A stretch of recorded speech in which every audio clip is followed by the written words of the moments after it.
aujourd'hui donc pour une nouvelle vidéo. Donc je vais vous faire le bilan de mon mois de juillet. Donc bilan qui a été quand même assez beaucoup de lectures, donc j'ai été quand même assez étonnée sachant que j'ai pu très peu lire à cause que je travaillais et du coup je rentrais les soirs, j'avais plus envie de dormir que de lire. Donc on va commencer tout de suite. Donc la dernière fois je vous laissais au mois de juin avec les aventures extraordinaires d'Arsène Lupin de Maurice Leblanc, donc aux éditions Françoisir. Donc je vous avais dit que j'avais lu je crois à peu près les un quart du livre. Et puis sauf que je n'ai pas réussi à le finir, enfin du moins j'ai refait une pause dessus parce que donc c'est plusieurs petites histoires. Mais quand même elles sont assez longues et assez compliquées à comprendre, c'est écrit. Donc par contre ça c'est que le livre est super beau. Donc voilà, on lit comme ça, comme ça, comme ça et comme ça. Donc déjà une double page est super longue à lire. Et donc le truc qu'il y avait c'est que j'en avais un peu marre. Donc j'ai appris donc à avoir fait mon bilan du mois de juin. J'ai dû lire peut-être 2-3 histoires en plus et puis je me suis dit fais une pause, tu reprendras plus tard. Donc voilà, celui-ci je l'ai mis en pause. Ensuite donc j'ai lu un e-book. Donc voilà, j'ai ma petite feuille à côté, c'est un petit peu le bazar. Parce qu'au début j'avais tourné cette vidéo mais j'ai eu un souci, c'est que la vidéo je l'ai effacée de mon ordinateur, de mon appareil photo. Et du coup ça pose un peu des problèmes parce que je dois tout retourner, mais c'est pas grave. Donc ensuite j'ai lu Kéléana et le Seigneur Pirate, donc c'est un avant-goût de Kéléana l'assassineuse, donc qui paraît au mois de septembre aux éditions La Martinière Jeunesse Fiction. Ouais, et donc voilà, donc moi j'ai lu en format e-book, donc je l'ai gratuitement. Donc voilà, donc j'ai un peu été, enfin c'est pas, j'avais pris ce livre en e-book et puis je me suis dit lis-le, pourquoi? Parce que La Martinière, l'édition La Martinière, et ben organisait un espèce de mini concours où chaque blogueur devait raconter pourquoi il voulait recevoir Kéléana l'assassineuse. Donc voilà, La Martinière Fiction envoyait 30 livres en avant-première pour que des blogueurs en fassent la pub avant en fait. Et donc moi je me suis dit, lis ce livre-là avant de leur envoyer mon message pour leur dire que je voulais participer pour recevoir ce livre. Sauf qu'avec le boulot et compagnie, le week-end, je devais le faire et j'ai oublié, j'avais d'autres choses à faire. Du coup, je l'ai lu, j'ai pas envoyé l'invitation, j'ai pas envoyé mon truc pour avoir le livre, essayer de recevoir le livre. Et du coup, j'aurais plus qu'à l'acheter. Donc voilà, il était vraiment bien, ça me donne vraiment envie d'acheter donc le livre quand il sortira. Donc quand le livre sortira, je l'achèterai en vrai livre parce qu'il est quand même beaucoup plus joli qu'en e-book, surtout que la mienne elle est en noir et blanc. Donc voilà, donc j'ai vu la couverture du livre, elle est super belle et j'ai plutôt envie de l'avoir en livre papier qu'en e-book. Voilà. En plus, des fois, les e-books coûtent... si je pense que le livre en e-book va coûter style 12 € et le livre papier peut-être 18, mais bon, je préfère, c'est pas grave, j'ai un peu d'argent, j'ai eu des sous, donc autant en profiter. Donc voilà. Ensuite, j'ai lu donc les fameux tomes que je vous parle depuis 3 mois peut-être, qui est donc la série... Si je vous les mets dans le bon sens, ce serait peut-être mieux. Donc la série Bright Story de Kaoru Mori. Donc voilà, le tome 1, 2 et 3. Voilà. Donc cette série, je vous en parle, donc ce manga, je vous en parle depuis X temps. Comme quoi je le lisais à l'école, enfin au CDI de mon lycée, mais pas chez moi. Et donc quand j'avais fini le lycée, le tome 3, j'avais pas pu le finir, je l'ai fini qu'à moitié. Et je vous avais dit que j'avais commandé donc à la bibliothèque de mon village, mais que c'était assez long pour venir. Et je sais pas, moi peut-être 2 semaines après la fin des cours, ma mère me fait si c'est bon, ils l'ont reçu, ils l'ont. Alors génial, donc du coup j'ai relu les 3 tomes en 2 jours quoi. Et j'ai pu finir le 3e tome. Donc il y a un 4e tome qui est normalement, sauf qu'il n'est pas à la BDP, je ne vais pas l'acheter non plus. Alors peut-être qu'on va faire la demande à la BDB qu'il l'achète parce que je pense que je ne suis pas la seule à vouloir lire ce manga en entier. Et puis vu que le tome 5 sort je crois bientôt aussi, s'ils pouvaient faire l'achat du tome 4 et 5, ça pourrait toujours être plus sympa que d'avoir que les 3 tomes. Même si les tomes en eux-mêmes, si on n'a pas tout, c'est pas très grave. Donc voilà. Ensuite j'ai relu un e-book. Je vais y arriver. Je me mélange un peu dans les boutons. Donc j'ai lu Alice au pays des merveilles de Lewis Carroll. Donc c'est un livre gratuit aussi de chez Amazon. Livre que je voulais vraiment lire, donc sinon je l'aurais acheté avant que j'ai ma liseuse. Je voulais l'acheter en livre, donc il existait à 1,50 € je crois dans les collections, 1,50 € quoi. Donc ça il fait partie des livres classiques de Amazon, donc qui sont gratuits. Et moi au début je me demandais pourquoi ils mettaient Alice au Pays des Merveilles dans les livres classiques, et enfin dans les livres oui, des genres littéraires classiques. Et maintenant j'ai compris, tout simplement parce que quand je l'ai lu, j'étais donc très déçue. Donc, je savais très bien que le livre n'était pas pareil que le film de Tim Burton. Mais bon, je pensais qu'il était quand même assez similaire au dessin animé. Donc j'ai un peu retrouvé les personnages du dessin animé. Pour ma part, j'ai trouvé que c'était une histoire du genre absurde. Donc voilà pourquoi je pense qu'ils l'ont mis dans les classiques. Parce que c'était de l'absurde, donc comme ce qu'on étudie au lycée, donc les différents genres. Et donc je pense que ce livre, si on l'étudie en cours, il peut être super intéressant. Mais pour ma part, comme je suis pas très forte en français, que je n'ai pas, voilà, que j'ai pas fait L et tout ça, donc du coup, et ben, je pense qu'il m'a déçue et que ça m'a manqué de pas avoir plus d'informations. Donc pour ma part, j'ai trouvé le personnage d'Alice, mais complètement, comment dire, ma fille aurait été comme ça, enfin j'ai pas de fille, mais si j'ai une fille comme ça, je crois que ça passerait très mal. Que, voilà, je veux dire, mais elle parle méchamment, elle est méprisante, elle est tout, mais vraiment la fille horrible quoi. J'ai détesté comment elle était avec les autres personnages, j'ai pas du tout aimé. Les descriptions en elles-mêmes étaient sympas et encore je pensais avoir plus de descriptions. Ça va que j'avais vu le dessin animé, que je me faisais un peu l'image des personnages, mais c'était pas top top. Donc voilà, très déçue par ce livre. Bon voilà, je l'ai lu gratuit, je l'ai lu quand même un peu de temps, enfin j'ai quand même mis un peu de temps pour le lire parce que je venais d'attaquer le boulot en plus, mais j'avais quand même hâte de le finir parce que voilà. Ensuite, j'ai lu, et c'est aussi une acquisition du mois, donc La femme parfaite est une connasse, de Anne-Sophie Girard et Marie-Aldine Girard, aux éditions J'ai lu dans leur collection Humour. Voilà. Donc c'est un petit livre pas épais. Donc l'acquisition en fait, ce ne sera pas le mien. Donc voilà, faut pas que je l'abîme. Ce ne sera pas mon livre à moi, je vous expliquerai plus tard à qui il sera, mais je peux pas vous le dire tout de suite. Donc voilà, c'est un petit livre vraiment sympa. Donc comme je vais le commander pour cette personne, je me suis dit tu le lis avant, il n'y aura pas de souci. Donc je l'ai lu. Et c'est que j'avais entendu pas mal d'avis négatifs sur ce livre. Et au final, moi j'ai bien aimé. Alors voilà, c'est un livre que j'ai lu, que je lisais les soirs quand j'entrais du boulot, enfin dans mon lit avant d'aller dormir. Et c'est que c'est de la lecture détente. Il y a des petits conseils, voilà, par exemple, on n'achètera plus des fringues en 36 alors qu'on fait 1,40. Tout ça parce que la vendeuse nous a regardé avec un air de défi.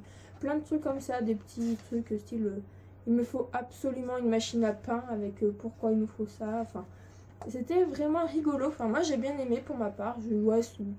C'était marrant. Donc après, je pense que c'est peut-être dans le contexte que j'ai lu que j'avais un peu la tête cassée, que j'avais pas envie de me lancer dans un gros roman. C'est que peut-être que ça aurait été dans un contexte style en hiver, peut-être que voilà, j'aurais pas spécialement aimé, c'était aussi que c'était l'été, qu'on a envie de lecture un peu comme ça.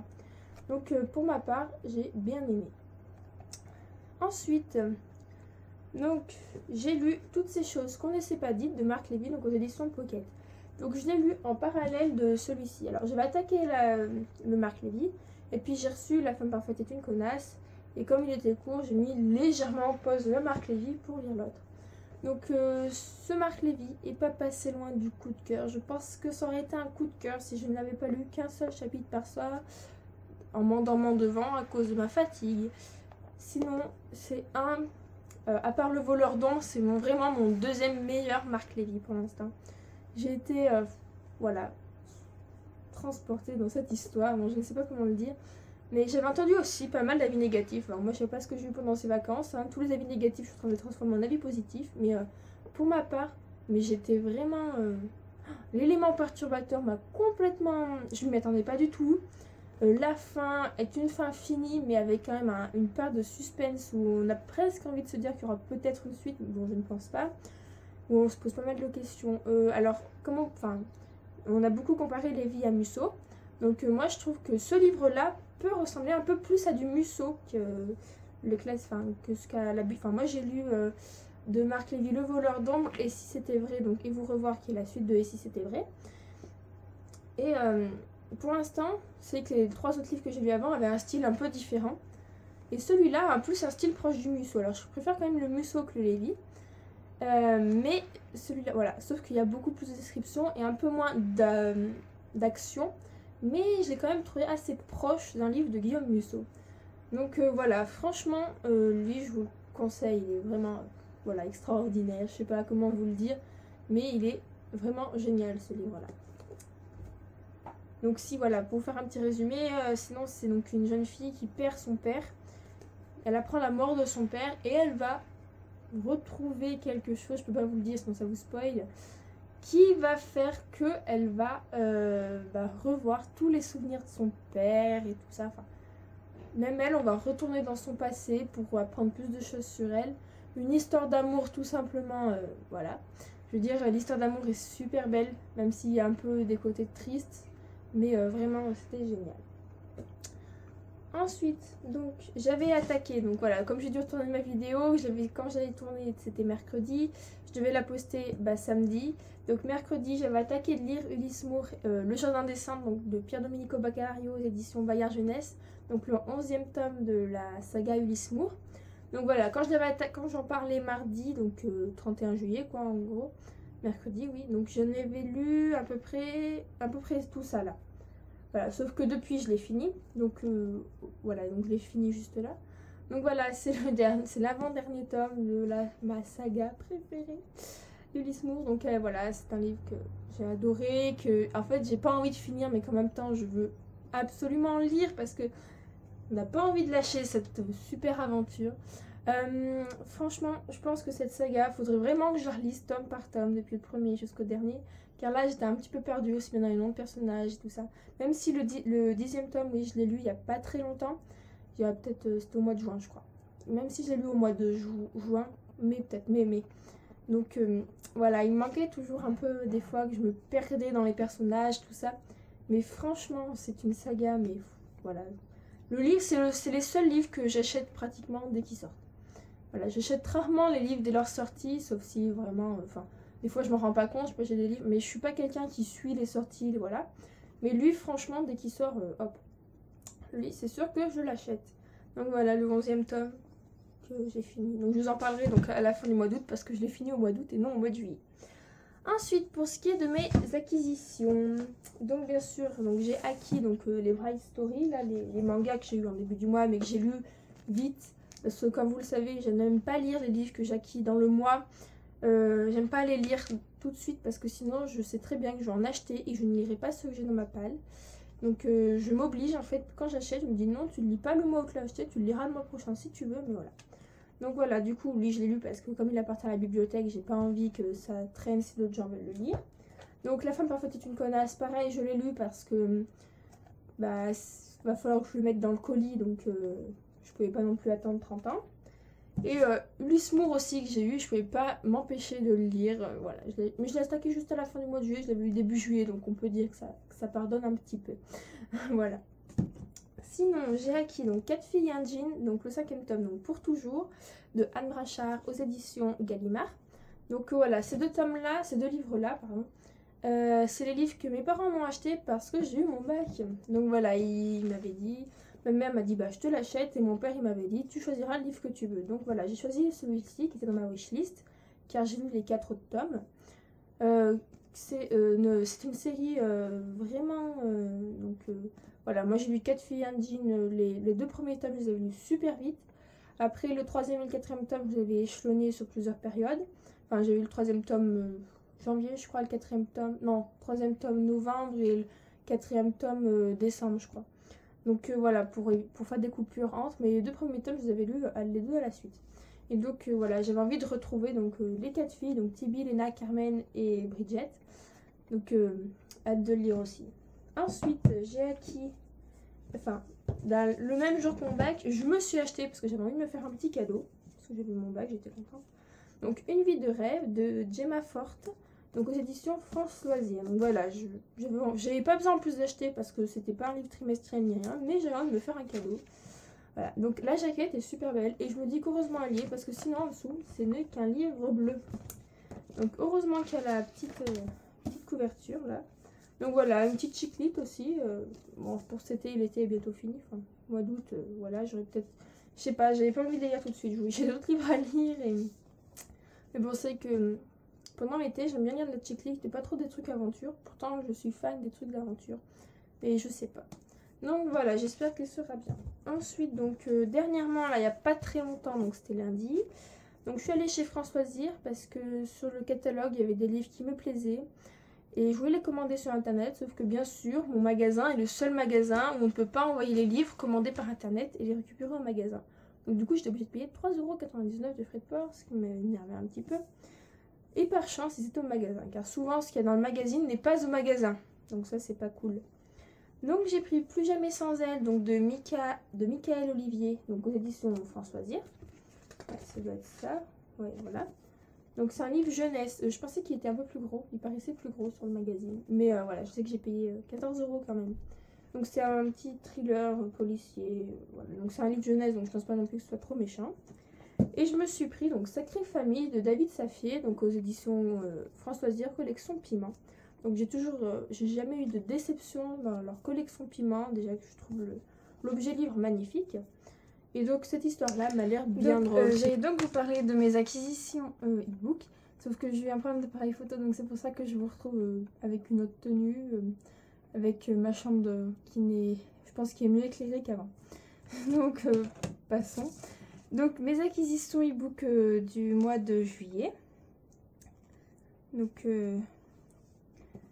j'ai eu donc, j'ai acheté, non parce que c'est des e-books, je prends que des e-books gratuits. Donc Lien de sang, donc de Christopher Smith.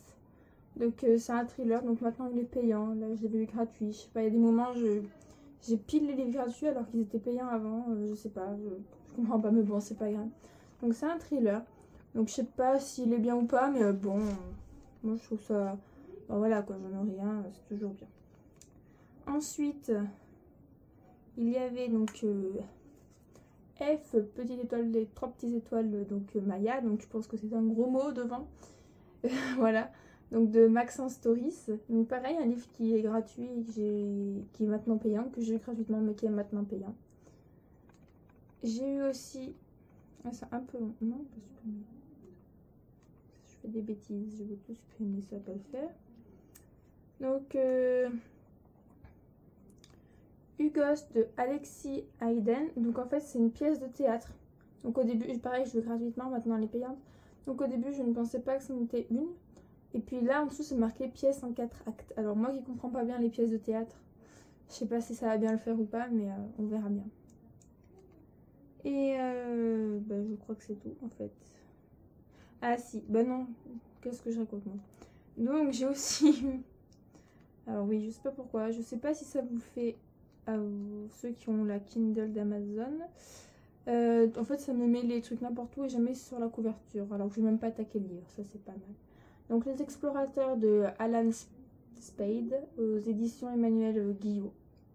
Donc voilà, pareil, c'est un ebook gratuit, donc apparemment il y a la version payante, mais je sais pas, ça se trouve ça c'est juste un essai, une démo, j'en sais rien du tout, faut mieux que je regarde.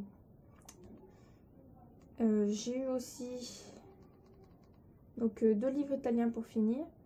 Donc voilà, là ça m'a encore remis à la fin, je ne sais pas pourquoi. On va dire que... Voilà. Donc il y a Menu dell'amore, donc qui s'appelle V. Alors l'auteur a un nom un peu bizarre, il s'appelle AAVV. Donc je ne sais pas son vrai nom. Donc voilà, c'est un livre italien qui a l'air sympathique, que j'ai eu gratuitement. Bon voilà, je veux dire, il a pas l'air trop compliqué à comprendre, ce qui est pas plus mal parce que en fait il faudrait que je m'y mette à la littérature italienne.